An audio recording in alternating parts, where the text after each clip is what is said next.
360 degrees update చూద్దాం. AP cabinet కీలక నిర్ణయం తీసుకుంది. యూనివర్సల్ హెల్త్ పాలసీకి కేబినెట్ ఆమోద ముద్ర వేసింది. రాష్ట్రంలోని ప్రజలందరికీ ఆరోగ్య బీమా కల్పిస్తూ కేబినెట్ నిర్ణయం తీసుకుంది. సచివాలయంలో సీఎం చంద్రబాబు అధ్యక్షతన మంత్రివర్గ సమావేశం జరిగింది. ఈ భేటీలో పలు కీలక నిర్ణయాలకు కేబినెట్ ఆమోదం తెలిపింది. ఆయుష్మాన్ భారత్ ఎన్టీఆర్ వైద్య సేవా పథకం కింద యూనివర్సల్ హెల్త్ పాలసీకి మంత్రివర్గం గ్రీన్ సిగ్నల్ ఇచ్చింది. దీని ద్వారా ఒక్కో కుటుంబానికి ఏడాదికి 25 లక్షల వరకు ఉచిత చికిత్సలు అందేలా కొత్త విధానానికి ఆమోదముద్ర వేసింది.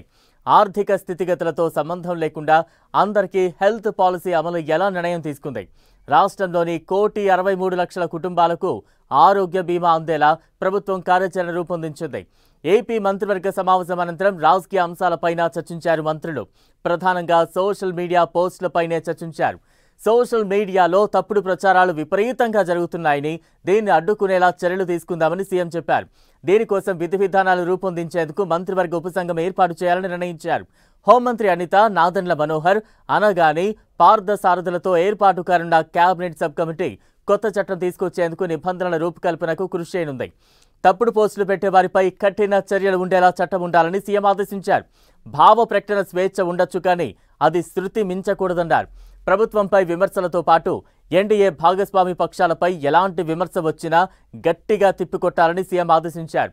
మోదీ తల్లిపై రాహుల్ గాంధీ, కాంగ్రెస్ విమర్శలను సకాలంలో తిప్పికొట్టాల్సి ఉందన్నారు. కూటమి పార్టీలుగా పరస్పరం సహకరించుకుంటూ ఎవరిపై ఎలాంటి విమర్శ వచ్చినా సమర్థవంతంగా తిప్పికొడదామని సూచించారు.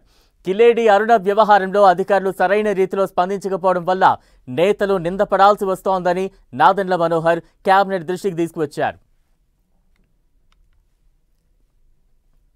రాష్ట్రంలో దాదాపు 5 కోట్ల మందికి పైబడి వైద్య సేవలు అందించబడతాయి. 2 లక్షల నుంచి 2.5 లక్షల నుంచి 25 లక్షల వరకు కూడా విలువైన వైద్య సేవలు అందించబడతాయి. దాంట్లో ఏంటంటే 2.5 lakhs విలువైన వైద్య సేవల్ని ఇన్సూరెన్స్ కంపెనీ అందిస్తుంది.